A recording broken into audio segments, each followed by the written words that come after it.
Wie geht's?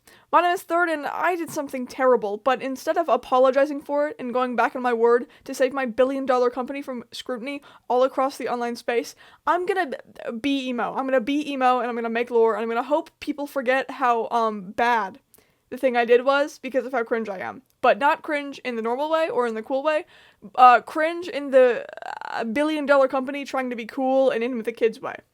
Oh, and I'm gonna implement chess into the thing I own. Bruh. Heard the kids love that. I've been learning German for about as long as I've been doing YouTube. The only real reason my intro is what it is because I was really fixated on learning German at the time that I made my first video. Duolingo was, and unfortunately is, my primary way of learning it outside of the classes I take, due to the fact that it's free, and due to the fact that language teachers can make assignments like within the app. So I do use Duolingo a lot. But I don't like Duolingo. Duolingo is, objectively a very bad way to learn a language if you actually want to learn how to speak it, other than how to say, 10 Packungen sind nicht genug, and to be introduced to the wonderful world of genders in German nouns. Riddle me this, Deutschland. Why is the salad a man? But really, Duolingo is a very subpar learning app unless it's paired up with an actual class. It doesn't really teach you anything outside of the memorization of words, which eventually won't even matter if you're learning any language with a different word order to English. Obviously, though, it is free to use, so you can't really expect some highbrow, amazing learning app when you aren't required to pay for it. Since 2021, Duolingo has been trying to frame itself as more than a company and more than an app, and it's done this by hiring social media teams and following trends and collaborating with celebrities and being with it. Its top 9 videos all being references to pop culture. This is just basic modern promotion to make Gen Z notice brands, though, and Duolingo absolutely isn't the first or only company doing it, Wendy's being the most well-known contender. So why is it so bad that the Green Owl app is humanizing itself? Well, that answer lies in the scandal of sorts that they were involved in, which all started in the end of April. The end of April, 2025. Duolingo CEO Louis von Ahn puts out an email stating he and his company's intentions of becoming AI first. What this means is that they'll be focusing on using AI in an attempt to accelerate the work that they do. Quote, AI isn't just a productivity boost, it helps us get closer to our mission, to teach well. It's gonna take a lot more than AI to make Duolingo teach well. For the first time ever, teaching as well as the best human tutors is within our reach. Longest arms ever? Okay. He says that they'll start looking for AI use when hiring as well as in performance reviews, and that the company will gradually stop using contractors to do work that AI can handle. I was a little bit confused when I first read contractors, so a quick Google search and a Reddit forum told me what those were.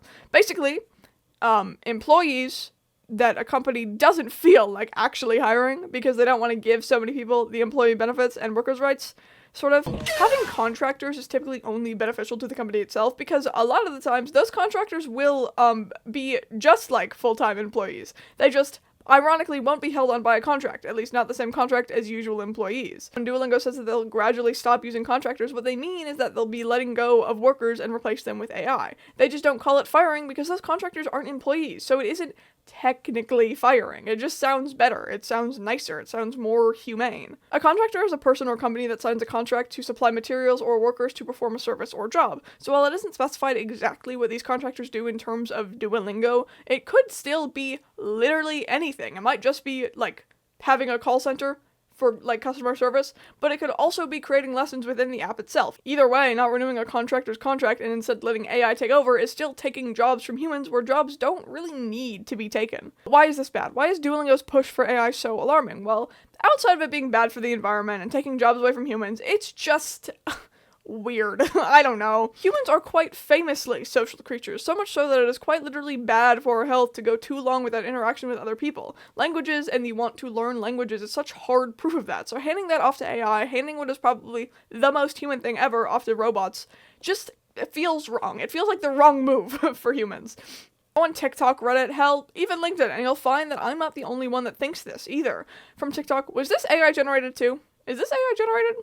AI-generated ideas. Sunken rose emoji. From Reddit, language is what makes us human, yet Duolingo tried to remove the human from learning a language. It was never going to work. Even AI translators barely work after years of development. From LinkedIn, a company that cares deeply about its employees and AI first is an oxymoron. It is clear that the internet doesn't really like that Duolingo decided to go AI. And so, the cover-ups. May 20th, 2025, Duolingo put out a badly voiceover TikTok showcasing a person in a black sweater and a Duolingo green owl mask with 3 eyes, for some reason. Drei Augen.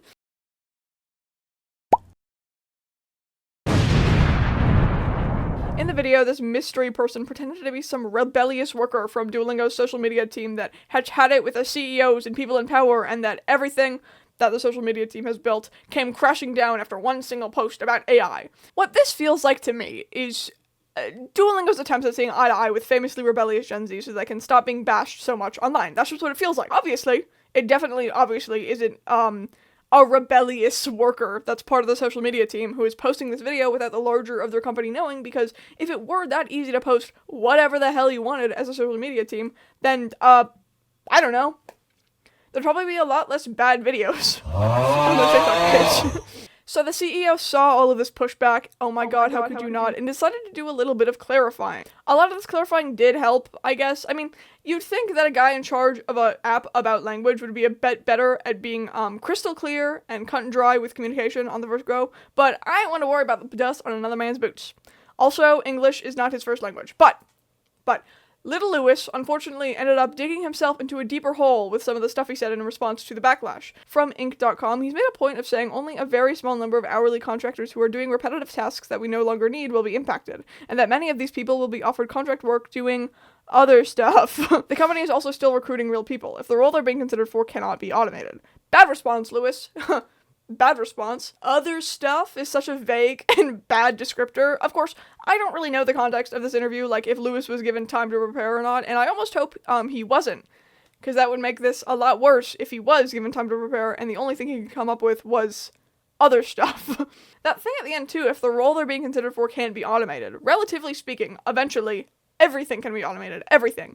Right now, as it stands, AI isn't powerful enough to do everything, to automate everything. However, sometime in the near future, it will be. Whether that be the next day, next week, next month, next year, or next decade, it will get good enough to make it so that workers aren't needed, especially in the case of Duolingo, which is a completely ran online app thing. The scary thing about AI isn't the now, it's the future, the near future. I mean, think about the AI-generated videos of Will Smith eating spaghetti from, 2 years ago? They sucked.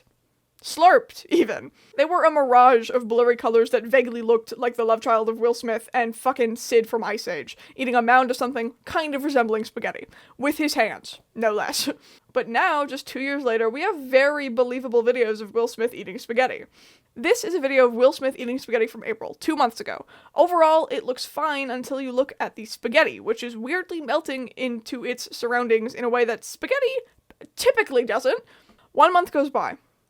And this spaghetti suddenly looks normal. This is an incredibly believable video, and that is terrifying. AI-generated videos used to consist of slow-moving beauty shots, but now we have on-the-street interviews whose only giveaways really are how AI-generated the voices sound, rather than how badly generated the videos are. Lewis also talked about AI art.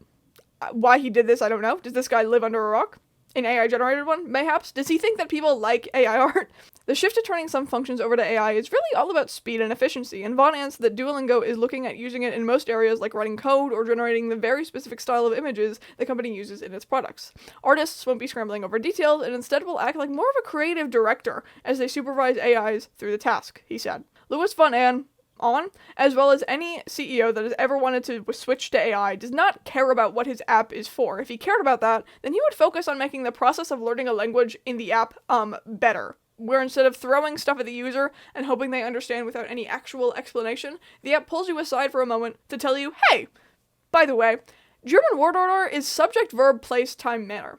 Or, casual you is do, formal you is Z. But they don't do that. I struggled with my Duolingo lessons for a while because the app doesn't actually teach you anything outside of word memorization. Then I took an actual class, and suddenly I was flying through the Duolingo lessons I used to struggle with, all because my German teacher, taught me. Duolingo is best when it's paired with a class. A real class. Otherwise, it's more of a game than it is a language learning app.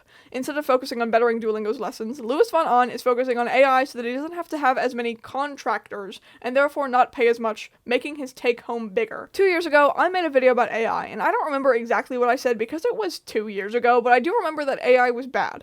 2 years ago, AI sucked.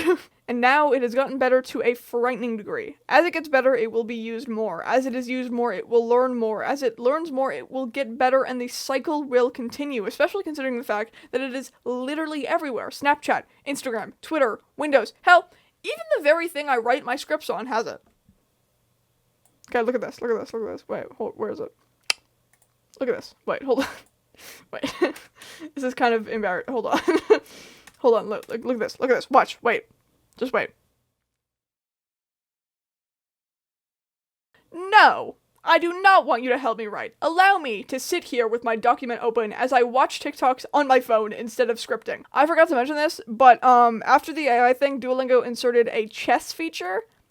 I don't really know if that has to do with the AI thing or not, or if it was just poor timing, but the culture surrounding AI on the internet is a little confusing to me because I can never understand how the people feel about it. Because people hate AI until it's time to generate the new Italian brainrot character. People hate AI until it's time to write an essay that you don't really want to write. People hate AI until some popular content creator uses it to make AI art of them fighting a bunch of gorillas. The way the internet has sort of ganged up on Duolingo after the AI stuff has restored my faith a little bit, though. I hope that someday, every single AI system ever spontaneously combusts in a way that doesn't harm anyone. That way, AI can get the same reputation as hoverboards, where the people are kind of wary of it on account of the fact that they spontaneously combust.